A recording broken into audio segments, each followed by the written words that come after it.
Sticker लगवा लिया and then I saw उन सब ने भी अपना स्टिकर्स लगाया. So that was a beautiful memory I have. तो अच्छा था. मतलब 2 साल विधानसभा में रही, उसके बाद फिर 2014 में बीजेपी के साथ आके फिर मिर्जापुर से चुनाव लड़ा. मैं उसी पे आ रहा था. वो भी बड़ी दिलचस्प कहानी है 2014 में एनडीए से जुड़ने की. मानते हैं कि इसका श्रेय आपकी जिंदगी में जो 2 चाणक्य हैं उनको जाता है? 2 चाणक्य.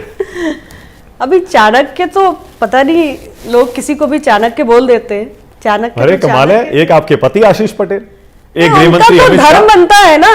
उनका तो धर्म बनता है कि मेरे जीवन के हर संघर्ष में उन्हें मेरा सहयोगी बनना है. हाँ. ये तो बनना है. सहयोगी नहीं बनना है, चाणक्य की तरह गाइड भी करना है कि आप ये करिए, अब ऐसे ये ठीक रहेगा.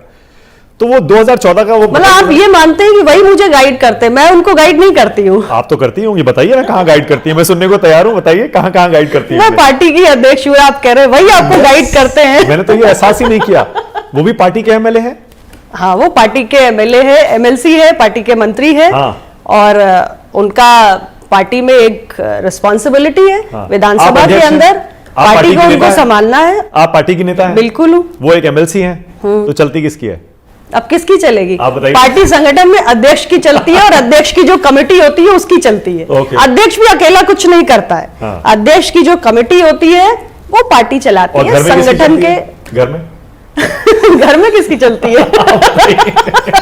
इसका मतलब घर में और पार्टी में दोनों में आपकी चलती है. बेचारे आशीष पटेल जी. मैंने यूं ही उनको चाणक्य कह दिया.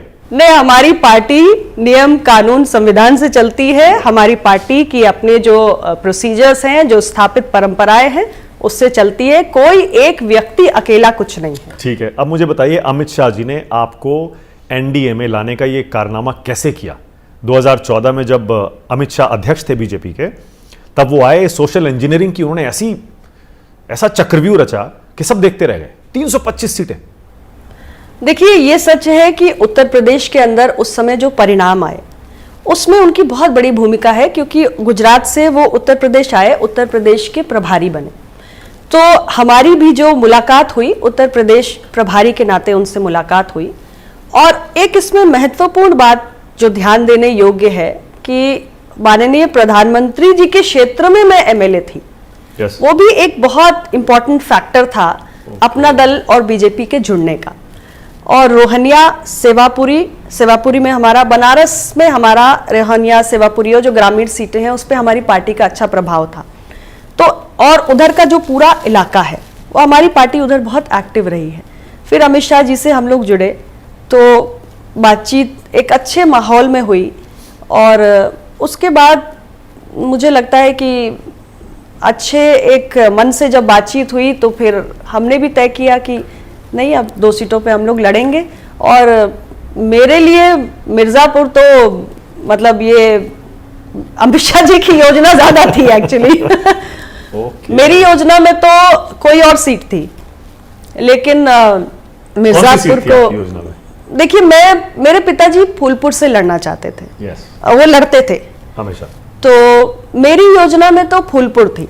लेकिन जब हमने उनसे बात की तब उन्होंने कहा नहीं, हम चाहते हैं कि आप मिर्जापुर से लड़िए. तो हमें थोड़ा सा रिजर्वेशन था, क्योंकि हमें लगा कि मैं उधर से बेहतर लड़ूंगी. मेरी पार्टी का संगठन, मेरा जनाधार, मेरे पिताजी का वहां से लड़ना, बहुत सारे सेंटिमेंटल कनेक्ट्स वहीं से थे.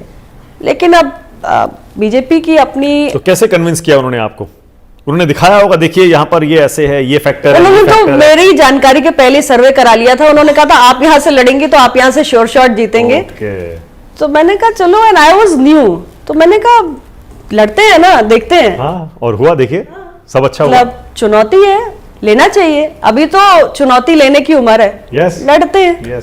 तो अच्छा था. जब वाराणसी से आप एमएलए थी, अरविंद केजरीवाल जी आए थे ना हाँ, मोदी जी के खिलाफ लड़ने. वो चुनाव याद है आपको?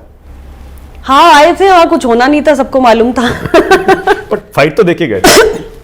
फाइट दी थी वहां पे. अच्छी आबादी अल्पसंख्यक समुदाय की भी है, तो एक अच्छी फाइट दी थी. लेकिन सबको पता था कि फाइट ही होगी, रिजल्ट नहीं मिलेगा.